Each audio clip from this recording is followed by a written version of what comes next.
आणि बाळासाहेबांचा कडवट शिवसैनिक असल्यामुळे मी ठरवलं की नील सोमय्यांसमोर लढायचं नाही. त्यांची हिंमत नाही मला दमदाटी करायची. त्यांना माझा आक्रमक चेहरा आणि माझ्यातली हिंमत त्यांना माहिती आहे. त्यांना असं वाटलं की बिनविरोध होईल नील सोमय्या आणि जिंकून येईल. मुंबई महानगरपालिका निवडणुकीच्या रणधुमाळीत मुलुंड प्रभाग क्रमांक 107 सध्या चांगलाच चर्चेत आहे.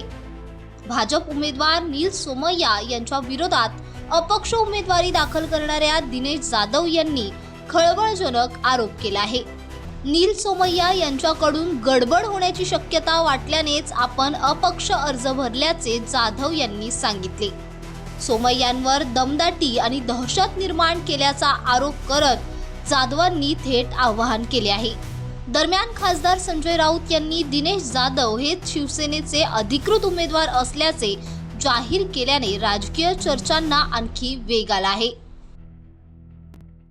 100 प्रभाग हा जो प्रभाग आहे तो बहुभाषिक मराठी आहे. मराठी भरणात जास्त आहे मतदारांचा.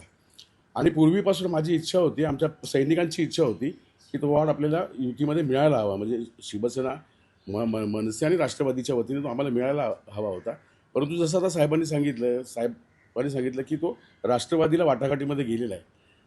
तरीसुद्धा एक शंका होती, भीती होती की सध्या जे निवडणूक आयोग जे करते आहे किंवा तिथं जी दादागिरी चाललेली आहे तर त्या भीतीपोटी यांचं कदाचित जो राष्ट्रवादीचा उमेदवार त्यांचा काय मागे घेतला जाईल किंवा काहीतरी त्रुटी निघतील अशा प्रकारची एक भीती होती. म्हणून अपक्ष फॉर्म मी 30 तारखेला भरून ठेवला होता. नाही, जवळपास तसंच त्यांनी प्रचार सुरू केला होता.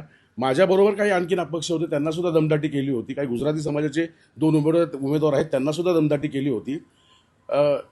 पण ते शक्य झालं नाही त्यांना. आणि त्यांना असं वाटलं की बिनविरोध होईल नील सोमय्या आणि जिंकून येईल.